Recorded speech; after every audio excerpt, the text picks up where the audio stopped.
Part 1. Boarding. It is 1910 and I am on the night train to Edinburgh. The platform at King's Cross was cold when I boarded, a November cold, damp and particular, the kind that finds the gap between collar and scarf with unerring precision. But that was some minutes ago now, and the cold is already becoming a memory, already being replaced by the warmth of this compartment, which is a different order of warmth entirely from any warmth the platform could have offered. It is the warmth of a small, enclosed, carefully appointed space that has been designed with the explicit intention of making its occupant feel that the world outside, the dark, the cold, the vast indifferent night through which we are now beginning to move, is entirely and permanently irrelevant. I am in my compartment, and my compartment is extraordinary. I say extraordinary with full knowledge of the word.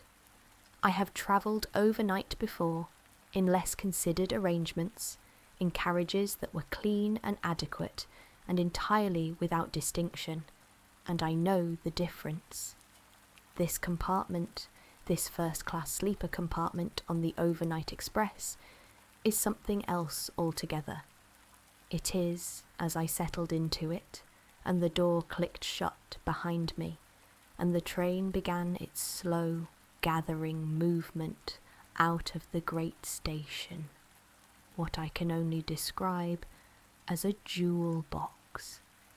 A jewel box made of walnut and brass and velvet and glass, no larger than a generous dressing room, moving through the English night at 50 miles an hour, entirely self-contained, entirely sufficient, the most perfected small space I have ever occupied.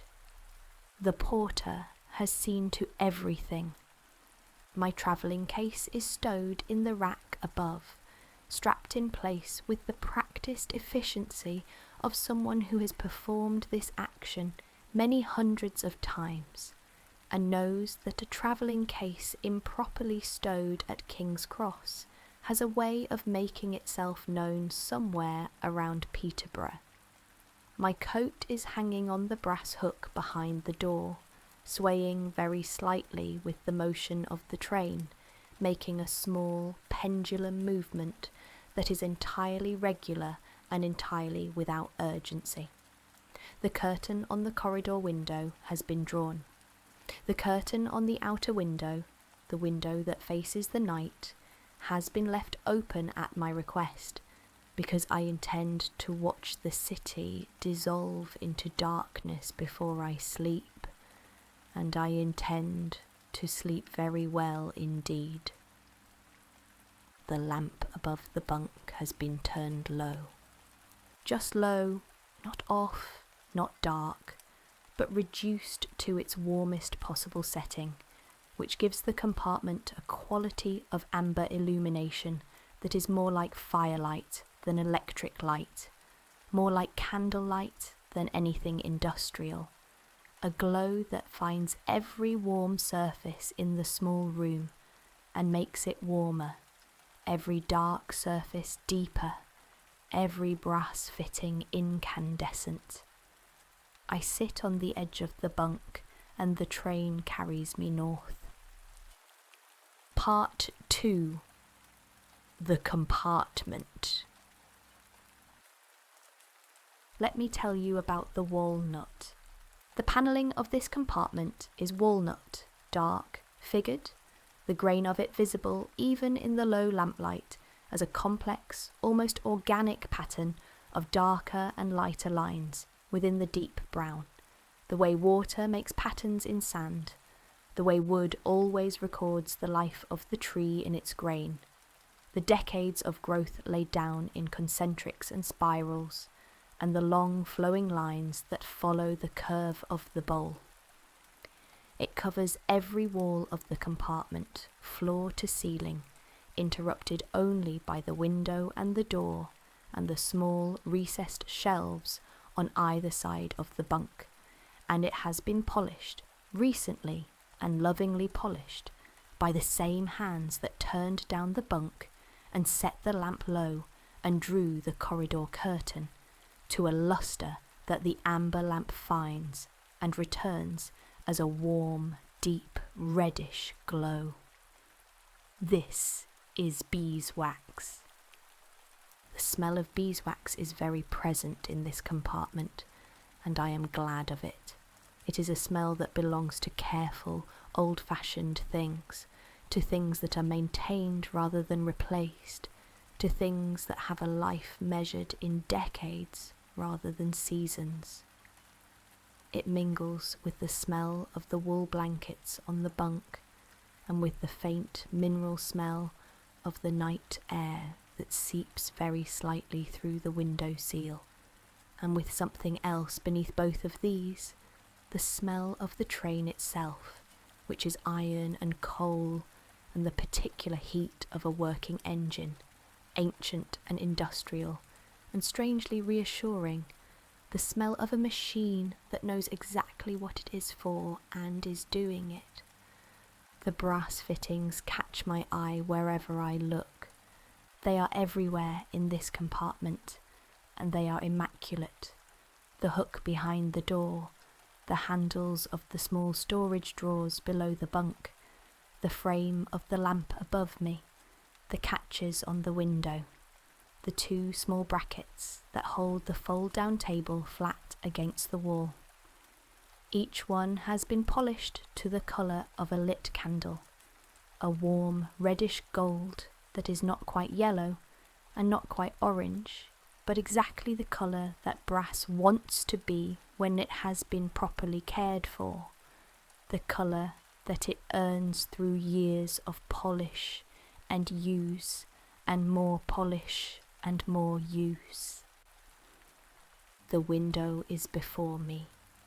It is large for a train window, larger than the windows on ordinary carriages, larger and framed in the same walnut as the walls, with a narrow brass handle for lowering it and a simple brass catch for the blind. The glass is slightly thick, slightly imperfect, and the world it shows me, the world outside, is already changing. London releasing its hold on the night sky slowly and grudgingly, the orange glow of the streets diminishing, the dark spaces between the lights growing larger, the lights themselves becoming more scattered and then more occasional, and then, as the train finds its speed and its rhythm and its long, unwavering northern course, becoming rare, becoming single lights in darkness, farmhouses perhaps, roads, a church tower briefly illuminated by something I cannot see, gone before I have quite resolved what it was. The train is moving through the English night, and the sound of it, that sound, that rhythm, is everywhere. I want to speak about the rhythm of this train. It is not one rhythm, but several, layered upon each other and woven into something that the ear receives as a single, complex, deeply satisfying sound. The foundation of it, the bass note, the thing beneath everything, is the rotation of the wheels on the track, which produces a sound that is more felt than heard, a vibration that comes up through the frame of the bunk and through the soles of my feet and into the structure of my own body, a low, continuous tremor that is not unpleasant in the least, and is in fact, I am already discovering, enormously soporific. The body has no mechanism for resisting rhythmic vibration at this frequency. The body simply begins, very gradually, to match itself to it. Above this, the percussion of the track joints. The rails are not continuous. They are laid in sections, and at each junction the wheels cross a small gap, and this crossing produces a sound, a brief double beat, a soft metallic knock, entirely regular, entirely reliable, arriving at intervals that I have not consciously counted, but that the part of my brain below counting has already absorbed and accepted as the governing rhythm of the next several hours. Da-dum, the smallest possible sound. Da-dum, not enough to be intrusive. Da-dum, entirely enough to be hypnotic. And above this, varying and various, the other sounds of a train in motion.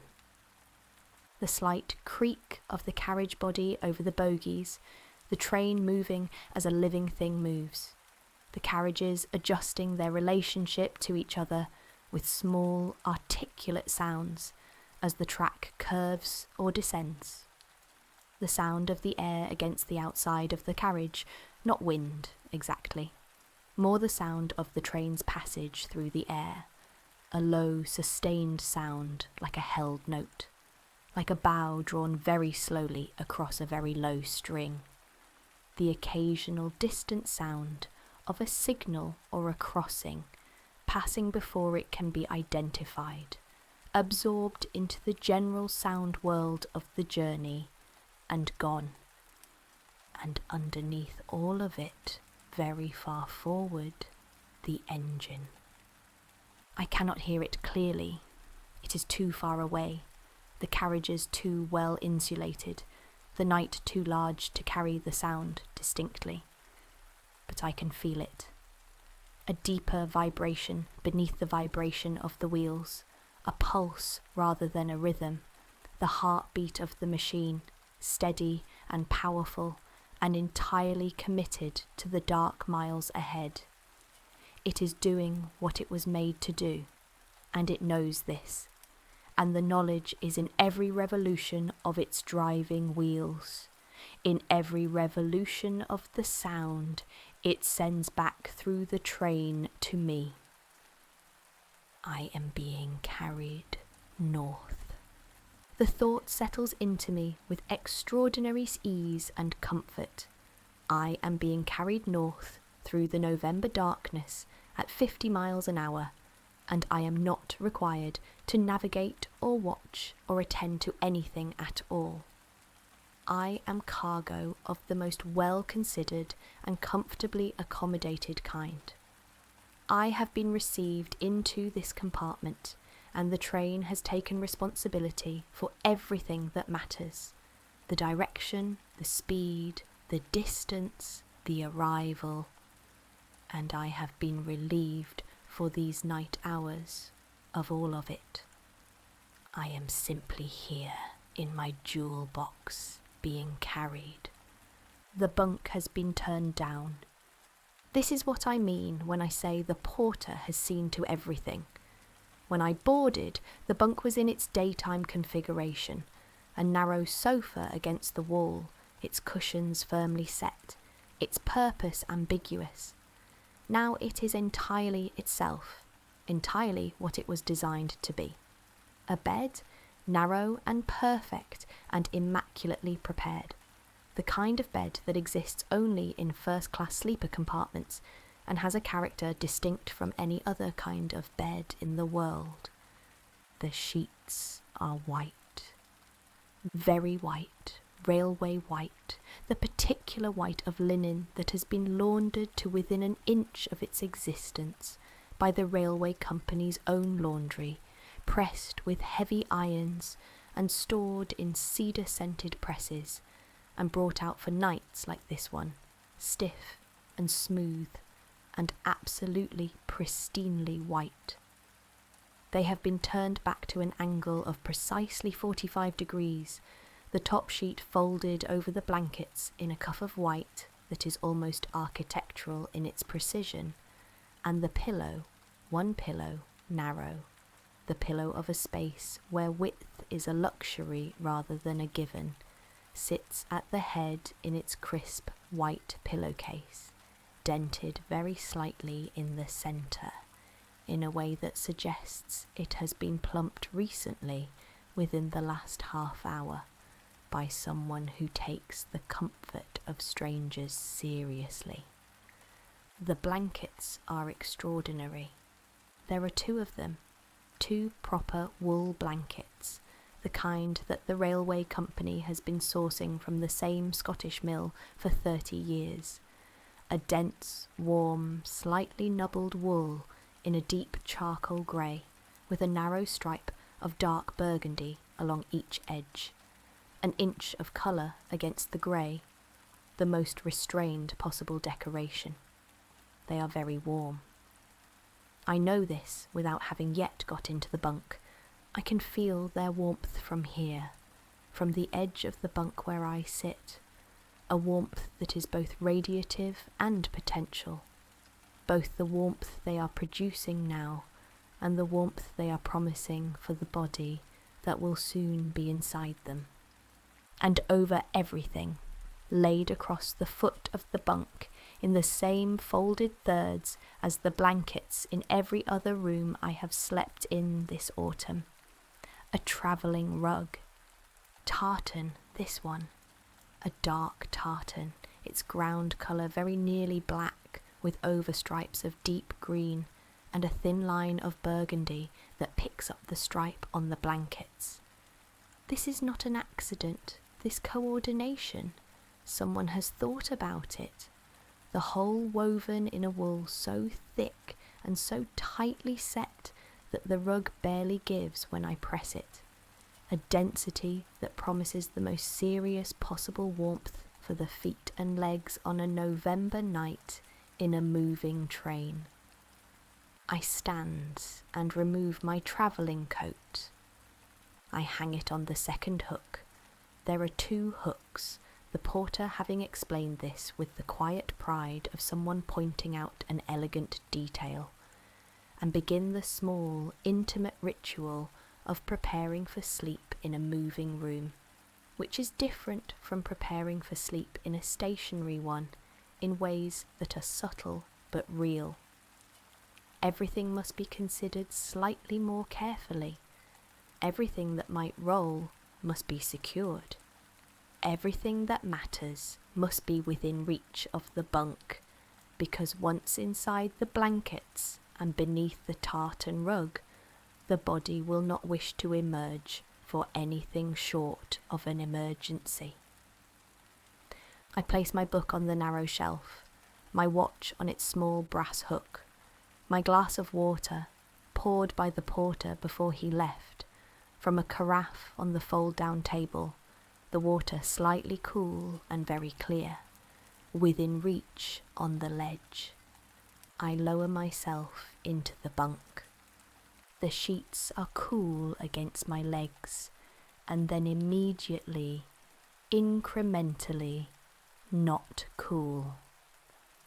This is the particular quality of good linen, its initial coolness, which is never unpleasant, and is often, at the end of a long day, actively welcome, and then its rapid warming, the way it takes the heat of the body and holds it and returns it, the way a conversation holds what you offer it and gives something back.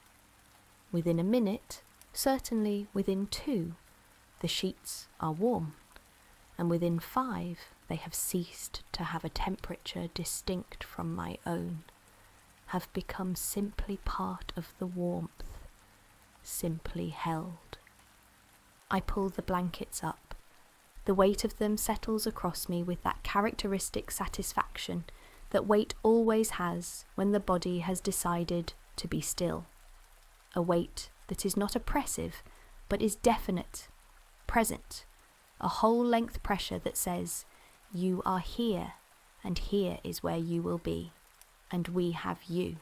The wool has a very slight roughness to it, the nubbled texture of a proper wool blanket, not scratchy, not uncomfortable, but texturally present in a way that synthetic warmth never is, a way that reminds the skin that what is covering it is a natural thing, a fibre thing, something that came from the world in the way that wool comes from the world, slowly, season by season, accumulated on the backs of animals that spent their days on Scottish hillsides, in the wind and the rain, I reach for the tartan rug.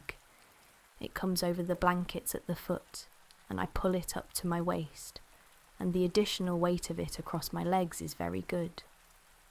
The tartan is thick against my fingers, much thicker than the blankets, the rug being almost architectural in its density, the wool woven so tightly that the surface of it is barely yielding, barely soft, and yet from beneath it the warmth builds immediately and completely, the tartan holding the warmth of the blankets below it against my legs, with a completeness that nothing lighter could achieve. The lamp above me is very warm. I have left it on its lowest setting, a glow rather than a light, an amber presence rather than illumination, and from inside the bunk it appears above me as a small, steady warmth, throwing its amber down the walnut panelling of the compartment wall beside my head in a column of colour that deepens the grain of the wood, makes visible the complex figuring of the walnut in a way that the direct lamplight during boarding did not, as though the grain of the wood is something that only reveals itself in low light, only opens to amber. The train carries me. The rhythm beneath me has become part of me in these few minutes inside the bunk, or rather, I have become part of it.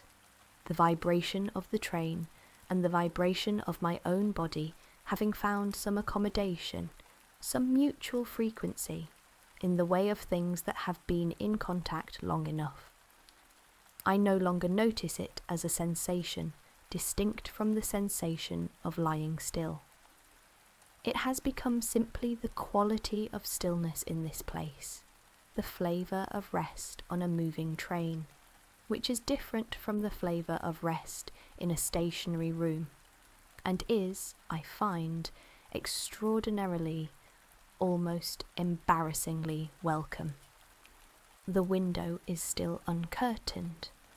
I can see it from the bunk, a dark rectangle, the glass holding a faint reflection of the lamp above me, a ghost lamp in the dark glass, and beyond the reflection, the darkness of the November night moving past at 50 miles an hour, the occasional light smear of a distant farmhouse, the brief brilliance of a signal lamp, the long, unbroken dark of the Midlands fields under cloud.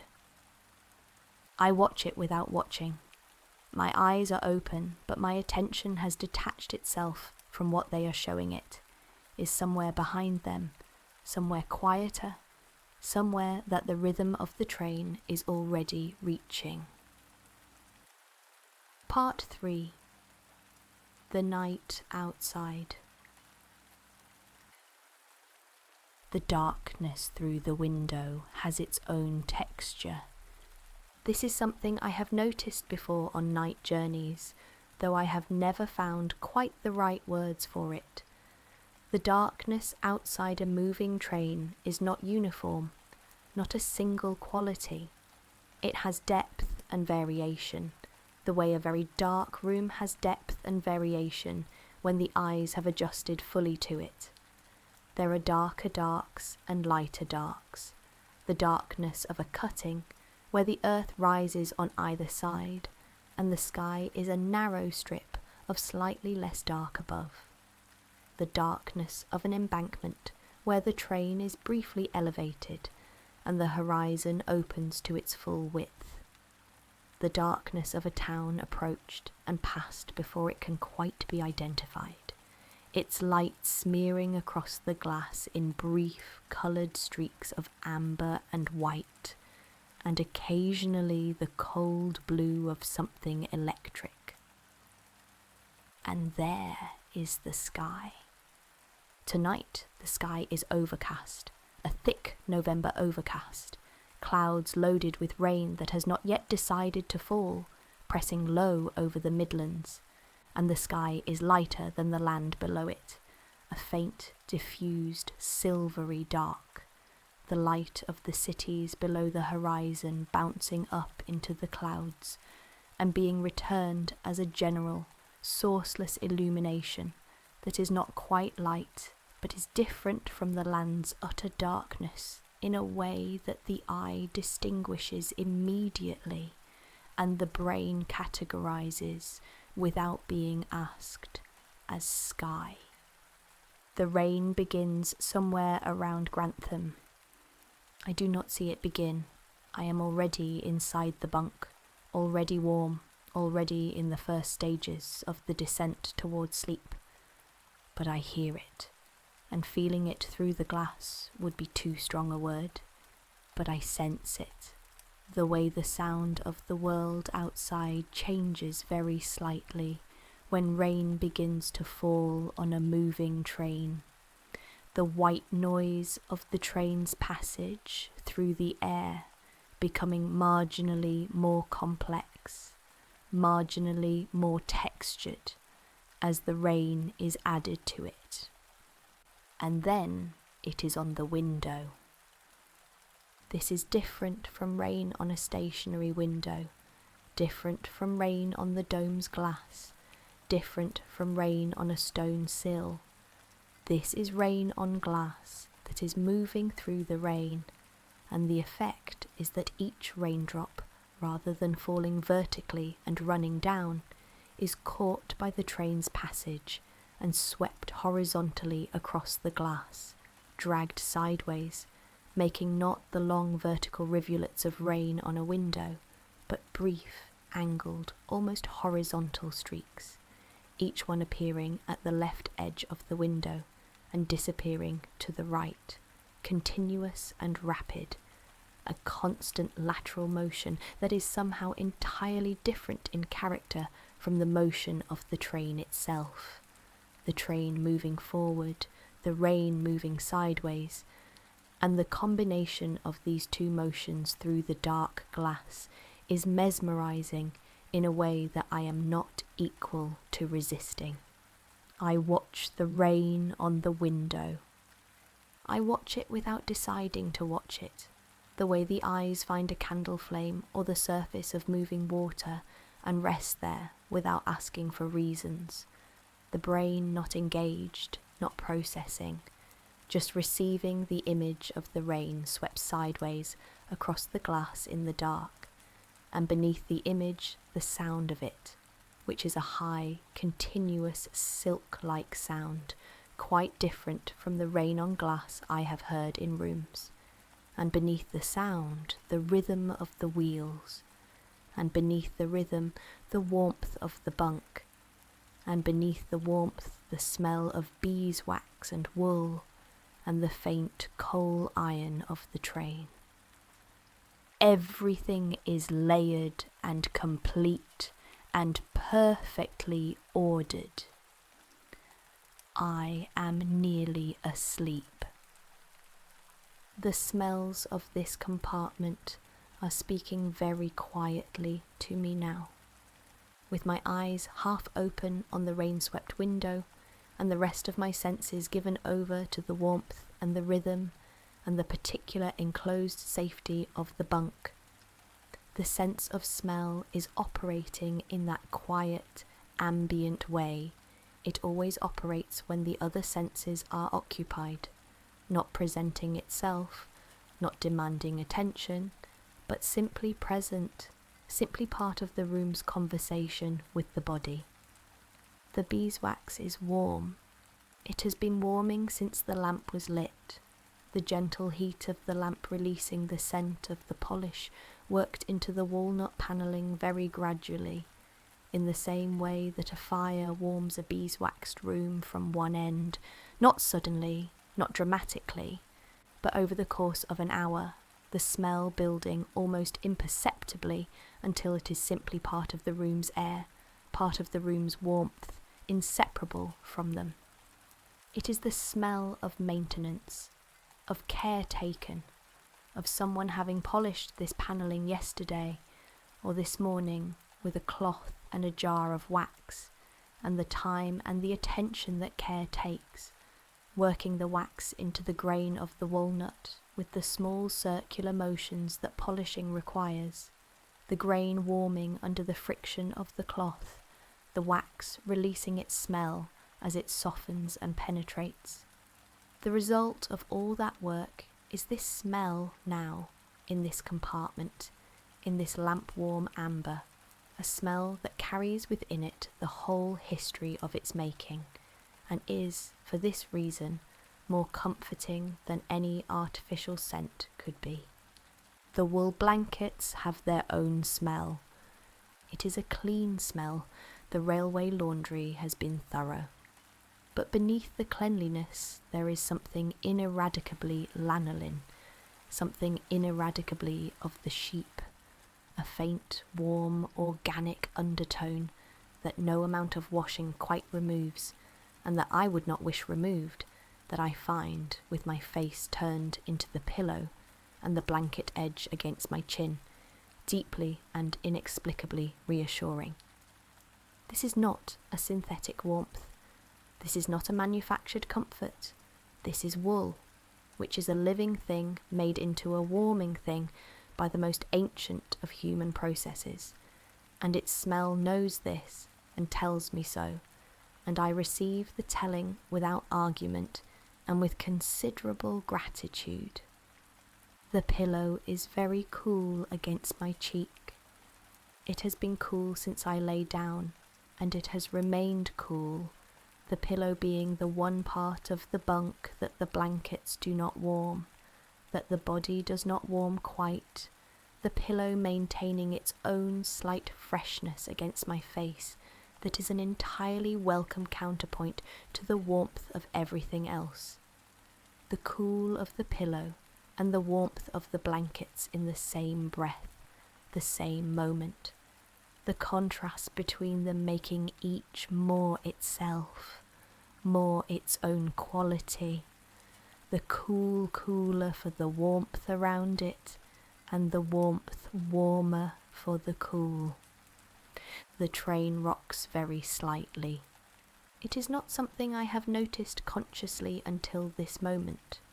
The slight lateral movement of the carriage, a slow, gentle rolling from side to side that is distinct from the vibration of the wheels, and is more like the movement of a boat at rest in a very calm harbour than anything mechanical. This is the long spring suspension of the carriage finding its equilibrium with the track over which it passes, the slight variations in the track producing this slow, easy lateral response, and the response is, there is no other word, a lullaby. Not a musical lullaby, not a lullaby with words, but a lullaby in the original sense, which is simply a rhythmic movement designed or discovered to be irresistible to the body's desire for sleep. My body is finding it entirely irresistible. I am very nearly gone. The thoughts I am having are the thoughts of the threshold, brief, sourceless, arriving without invitation and departing without conclusion, the kind of thoughts that have lost their grammar, that arrive as images or fragments of images, as sounds without context, as the memory of a smell rather than the smell itself. The platform at King's Cross, very cold, the breath of the other passengers visible in the lamplight, the porter's white gloves folding the tartan rug, the sound of a door closing down the corridor, someone else settling into their own jewel box, their own bunk, their own version of this warmth and this rhythm, and this dark glass with the rain swept sideways across it. My hands have stopped holding anything. This is always the sign, I have learned over many years and many beds, when the hands release whatever they were holding, when the fingers uncurl and lie flat and open with that particular looseness that waking hands never quite have. the looseness of total muscular surrender, then sleep is no longer approaching. Sleep is here. My hands are open on the blanket. The wool under my right palm is very slightly rough, very slightly warm, very entirely present in that last moment before presence becomes something the body no longer tracks. The blanket is doing what it was made to do, what it was woven to do, what someone in a Scottish mill made it to do, in full knowledge that it would end up doing exactly this, warming a body in the dark, in the narrow bunk of a northbound train, somewhere over the border of waking and sleep. The lamp above me is still burning. I am aware of it as amber, as warmth, as a golden presence at the ceiling of my small moving room. And then I'm aware of it as simply present, simply there, not describing itself as amber or warm or golden any longer, simply existing in the way that things exist at the edge of sleep, as facts rather than experiences, as given rather than perceived. The rain on the window is still there, still sweeping sideways across the glass in its continuous silk-like lateral motion, still making its high, constant sound above the deeper rhythm of the wheels, still catching the faint reflection of the lamplight in each brief, angled streak, and returning it as a tiny, travelling spark of amber that exists for less than a second and is replaced immediately by the next, and the next, and the next, without pause, without hesitation, without end. And I am watching this, or I was watching this, or I am in some state between watching and not watching, that has no name in the waking vocabulary, but that sleep knows well and receives as one of its own. The wheels say north. The wheels say north, north, north, in their double beat, in their dardum, in their iron-on-iron percussion that is below sound now, below perception, simply the pulse of the journey, the heartbeat of the machine, the rhythm that has replaced my own pulse as the governing rhythm of this dark and narrow and entirely perfect room. North, north. The train carries me north. I am gone, and then I am very nearly gone, and the difference between these two states is impossible to describe because it is only visible from one side. From this side, from the side of the nearly gone, it is simply the world becoming less specific, less demanding, the walnut panelling losing its grain and becoming simply warm dark, the brass fittings losing their lustre and becoming simply points of amber, the rain on the window losing its individual streaks and becoming simply motion, simply the surface of the dark doing something continuously and without urgency and without requiring my attention at any point in its continuous doing. The weight of the blankets is the last specific thing. It is the last thing that I can identify as a distinct sensation. The weight across my whole length, the wool against my chin, the tartan heavy and warm across my legs. And then this too softens past the point of identification and becomes simply warmth, simply held, simply the deep and wordless knowledge that whatever I am warm, and the train is carrying me, and the night is very large and very dark outside the window, and inside the window there is a lamp, and there is beeswax and wool and cool linen and a tartan rug and the grain of walnut and the shine of brass and the rain being swept sideways across the glass in the dark by the train's own passage through the night, through the rain, through the hundreds of dark November miles between here and Edinburgh, and I am inside all of this. I am the warmest and most still point of all of this. The wheels, north, north. The rain on the glass, sideways, silk, continuous. The beeswax warm in the lamp's heat. The blankets, the weight, the wool. The tartan heavy at my feet. The pillow still cool against my cheek, still perfectly cool. The one cool thing in all this warmth.